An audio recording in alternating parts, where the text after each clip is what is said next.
to today's devotion.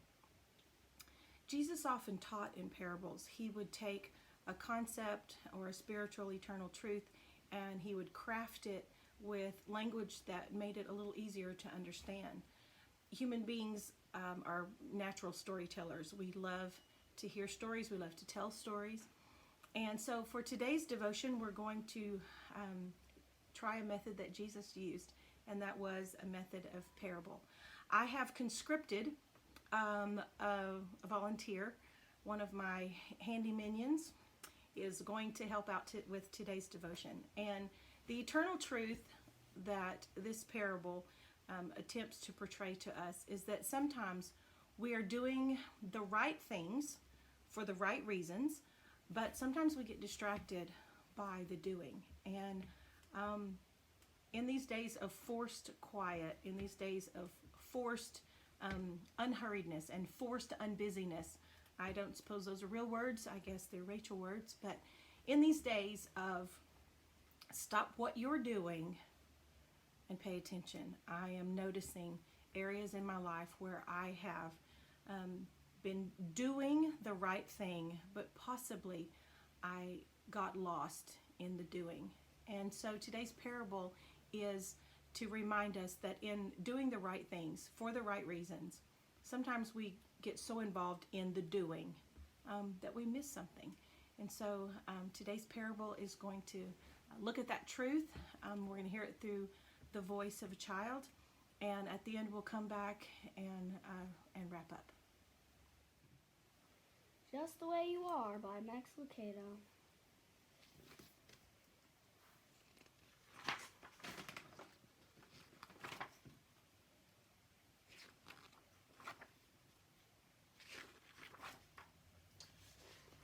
A long time ago, in a land much like your own, there was a village, and in the village lived 5 orphans, a lonely family of fatherless children. They had banded together against the cold.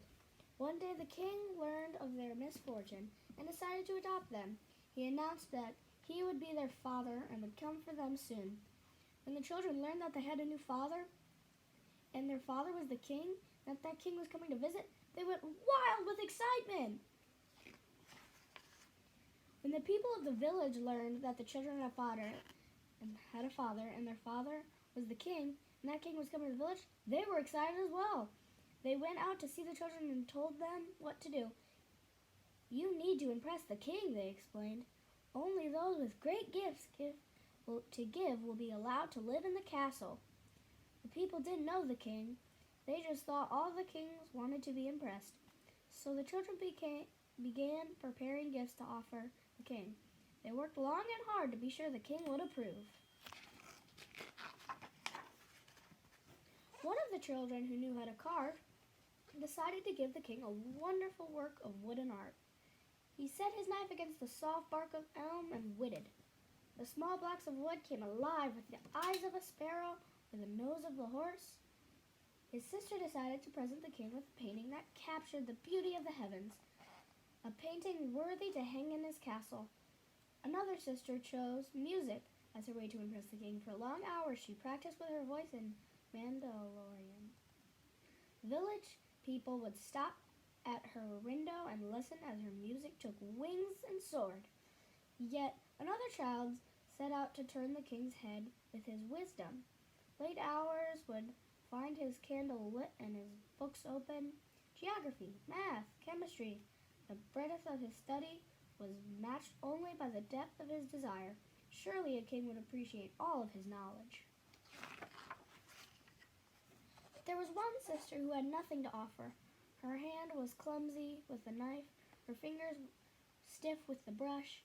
When the little girl opened her mouth to sing, the sound was hoarse.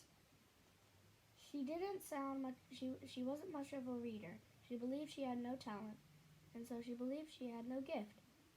All she had to offer was her heart, for her heart was good.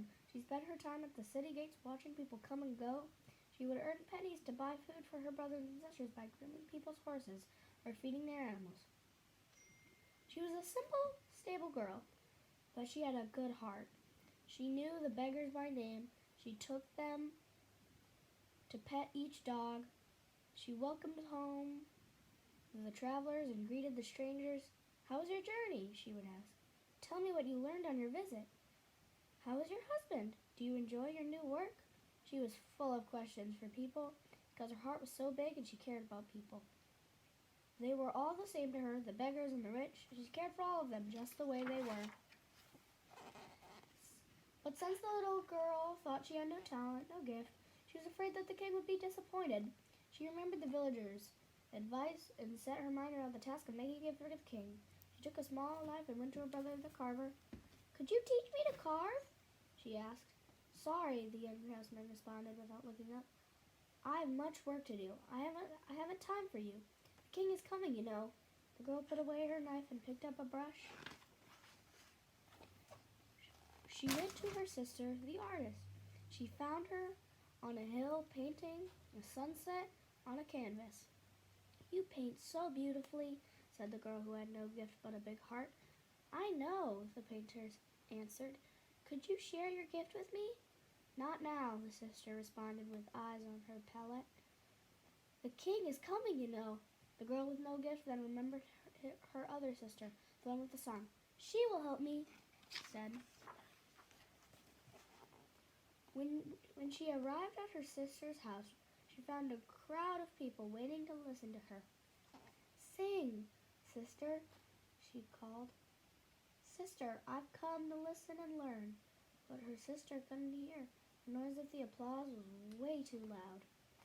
With a heavy heart, the girl turned and walked away. Then she remembered her other brother. She took a book with small words and big letters and went to see him. I have nothing to offer the king," she said. "Could you teach me to read so I might show him my wisdom?" The young sage-to-be didn't speak. He was lost in thought. Child with no gift spoke again. "Could you help me? I have no talent." "Go away," said the scholar, scarcely moving his eyes from the text. "Can't you see I'm preparing myself for the coming of the king?" So the girl went away sadly. She had nothing to give. She returned to her place with city eyes and took up her task of caring for people's animals. After some days, a man in merchant's clothes came to a small town. "Can you feed my donkey?" he asked the girl. The orphan jumped to her feet and looked into the brown face of the one who had traveled far. His skin was leathery from the sun, and his eyes were deep. His kind smile warmed the girl's heart. "That I can," she answered eagerly. Leading the animal to the trough, "Trust him to me. When you return, he will be groomed and fed." "Tell me," she asked as the donkey drank, "have you come to stay?" "Only for a while. I'm looking for someone." "Are you wearied from your journey?" "That I am." "Would you like to sit and rest?" The girl motioned to a bench near the wall. The tall man sat on the bench, leaned against the wall, and closed his eyes and slept. After a few minutes, he awoke and found the girl sitting at his feet, watching his face. She was embarrassed that he had caught her staring. She turned away. "Have you been sitting there long?" he asked. "What do you seek?" "Nothing. You seem to be a nice man with a peaceful heart. It's good to be near you." The man smiled and stroked his beard. "You're a wise girl," he said. "When I return, we will visit more." The man did return, quite soon. "Did you find the ones you were seeking?" the girl asked. "I found them, but they are too busy for me." "What do you mean?" "The first one I came to see was a woodsmith, rushing to complete a project. He told me to return tomorrow. Another was an artist. I saw her sitting on a hillside, but the people below said she did not want to be disturbed. The other was a musician. I sat with the others and listened to her music. When I asked to talk to her, she said she had no time. The other I saw had left. He has moved to the city to go to school."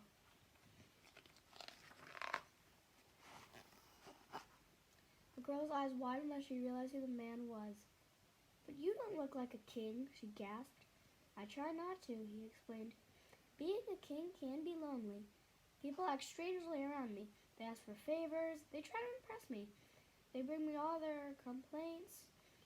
But isn't that what a king is for? Asked the girl. Certainly, responded the king. There are times when I just want to be with my people. There are times when I want to talk to my people, to hear about their day, to laugh a bit, to cry some. There are some times when I just want to be their father. Is that why you adopted the children? That's why. Adults think they have to impress me. Children don't. They just want to talk to me. They know that I love them just the way they are. But my brothers and sisters are too busy. They were. But I'll come back. Maybe they'll have more time another day. The girl hesitated. Sir, what about me? I have no gift. I would like to be your child. The king smiled. My dear, you gave the best gift of all. You gave your heart, your kindness, your time, and your love. Of course you'll be my child. I love you just the way you are. So it happened that the children with many talents but no time missed the visit of the king, while the girl whose only gift was the gift of her heart became the child.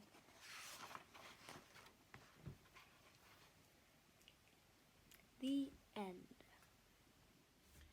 And so, in conclusion, as we look at our lives over the next few whiles, over the next season, as we look at the things that we have been doing, the music we have been writing or practicing, the knowledge that we have been putting into our minds so that we can use it for the kingdom, the way we've used our art, the way we've run our businesses, the way that we've spent our money.